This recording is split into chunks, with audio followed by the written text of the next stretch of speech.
Bonjour, mon nom est André Taron, je suis technicien en traitement des eaux.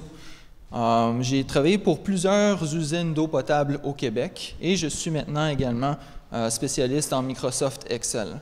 Donc, les données ouvertes arrivent à Montréal et dans plusieurs autres grandes municipalités.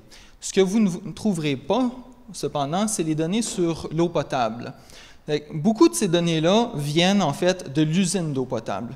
Et ces données-là ont deux sources. Il y a le travailleur qui, pour l'instant, par expérience personnelle, on remplit des formulaires sur papier, on les classe et après, ça disparaît pendant un bon 5-7 ans.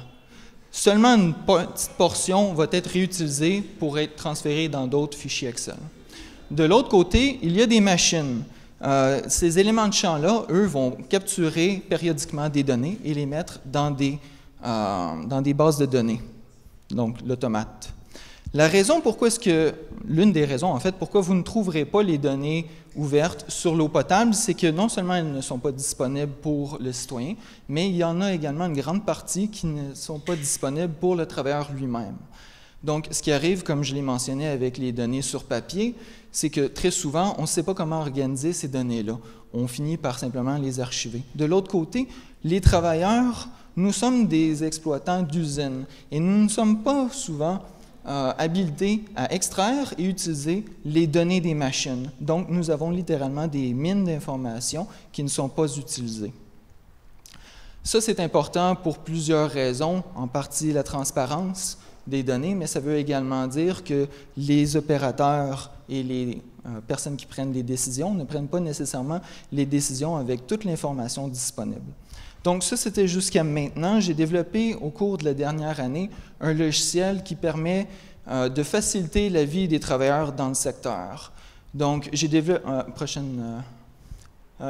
un logiciel qui permet d'extraire toutes les données des serveurs sur mesure au besoin pour le travailleur de façon très simple, sans avoir une grande connaissance en informatique. Et de l'autre côté également, faire une usine sans papier. Donc, on peut transformer tous les différents formulaires en un format électronique.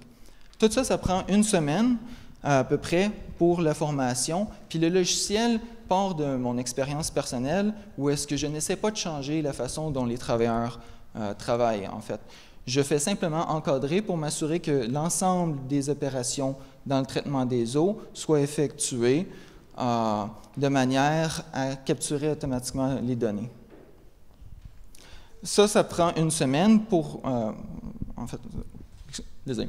Donc, ce que je propose ici pour l'ECOAC, le 18, ce n'est pas nécessairement un élément technique et je n'ai pas besoin non plus de personnes dans le milieu. À vrai dire, c'est un atelier pour tous les citoyens. Ce que je propose, c'est qu'on se réunisse ensemble et que l'on développe une infographie.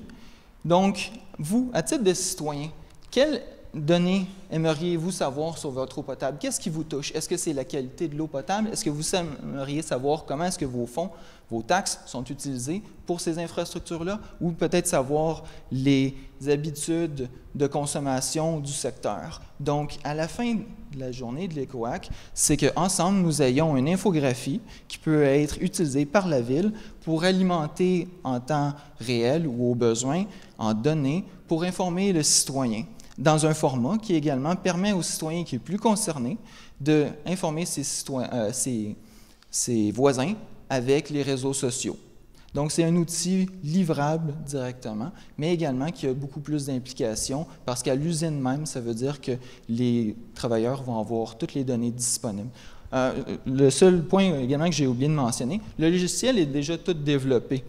En ce moment, je suis rendu à l'étape où est-ce que c'est vraiment du networking. Il me reste à avoir en fait les connexions pour les municipalités ou les preneurs de décision qui vont vouloir mettre de l'avant un plan pour gérer les données. Merci.